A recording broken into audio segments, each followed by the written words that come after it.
Okay, so I'll explain you how do these sessions work, right? So we have been doing these sessions for a year now. We have already completed all the topics in the curriculum once. We have also done a lot of simulations practice, MCQs practice, and now we are doing it again, right? So we'll do it once every year, a complete rerun of all the topics from start till the end. Now, just to give you an idea where to find those videos, it's right here. You go to the BEC dashboard and you go under sparring replays and you will see all the videos listed here. These were the videos that were done in the last session. So you have your miscellaneous questions practice, the sample test, released questions for 2019, 2020, and all the topic videos. Now we are doing it again in 2021. There has been no amendment yet if you're writing your exams before June 30. So if you're writing your exams before June 30 or before July 1, you can watch any of the videos. They're all good for it. Now, there are slight changes in BEC. We'll be updating our content for that. In fact, when we come to IT, we'll be discussing the new content for that. When we come to economics, there are a couple of contents that has been removed from July 1. So when we come to these topics, we'll be incorporating the July 21 syllabus in these lectures. However, the videos are currently updated. There is nothing that you need to worry about. Now, if you have to check out the schedule, you can go to this link and check out the schedule and you can figure out which topic will be done in today's date. So in today's session, like we'll be discussing activity-based costing and variance analysis. That is the agenda. Over the past few sessions of cost accounting, we have discussed the cost behavior and overheads. We have discussed job order costing and process costing. And today we'll be discussing activity-based costing and variance analysis. So are we clear with how the curriculum would be flowing? Everyone?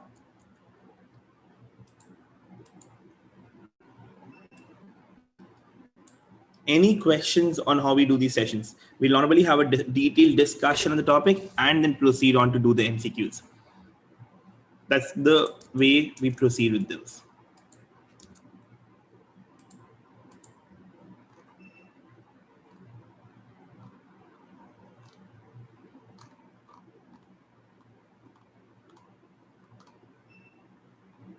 Now, if you see, okay, we have discussed the cost behavior in the first session of cost accounting.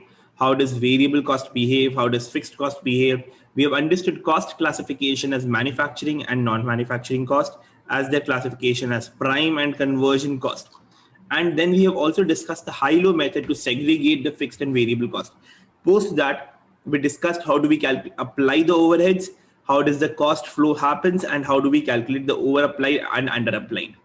We discussed the job order costing in the previous session, along with process costing, and we were done till that.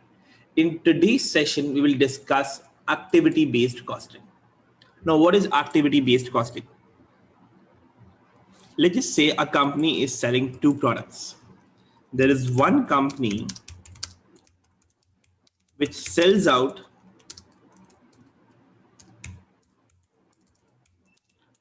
two products. Now, what are those products? What are the products which the company is selling out? Let's just say they could be ice creams, or let's just say they could be laptops, and let's just say mobile phones. These are the two products manufactured by the company. And all of these products are manufactured in a single factory. So the overheads incurred is common. However, to calculate the individual profitability, we need to allocate these overheads. So both these products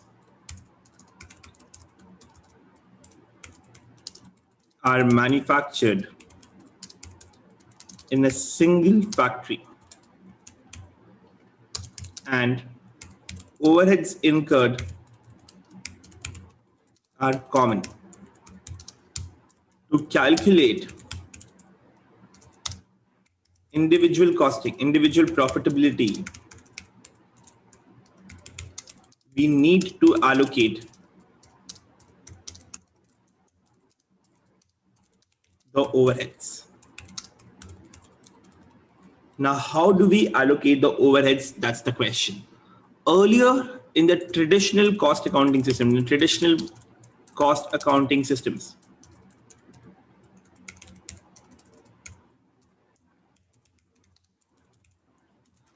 overheads were allocated in the following manner based on either one, direct labor hour, or machine hours. Machine hours. If the production system was manual, they will use direct labor hours and allocate the overheads based on that. If the production system was automated, they will allocate all the overheads using a single cost drive. In modern or in the modern cost accounting systems,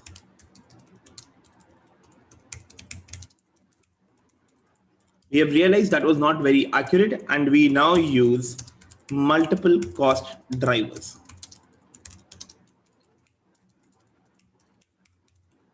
such that we allocate overheads based on activity based costing. How does it work? We'll understand. We'll see an example on that and we'll be clear.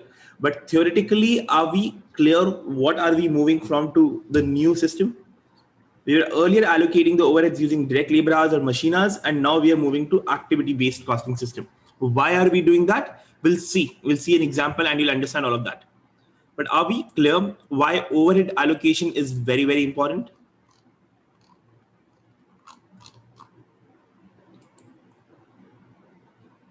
If I can get a response from everyone, just a simple yes or no. Brooke, Tad, yes. Jordan, Denise, Jack, Stephanie, Anesthesia. Okay, now let's take an example and discuss that. So there was this company, right? This was their total overheads, $1.9 million. That's the total overheads. And the number of direct labor hours has been given. The direct labor hours incurred in each department has been given. Department A was 25,000 hours and Department B was 15,000 hours. The direct labor hours has been shared. Now, earlier what we do is we'll take the total overheads. We'll take the total overheads such that our total hours incurred was $40,000. Earlier, the way we would calculate the overhead allocation would be on the basis of direct labor hours, such that if you see the overheads calculated, the overheads incurred in Department A is 25,000, the total overhead is 40,000, such that overhead allocated to Department A would be 1.9 million into 25 by 40,000, and this is how it has been calculated. In Department B, essentially, this 1.9 million allocated would be 15 divided by 40,000, divided by 40,000. That's how overheads have been allocated. So you look at overhead has one single cost pool and you allocate them on the basis of direct labor hours or machine hours. Now this did a very rough or an approximate allocation. This was not correct. Why? Because if you break down these overheads and you see all of them will not vary by department hours. All of them will not vary by number of hours. So let's just say material handling.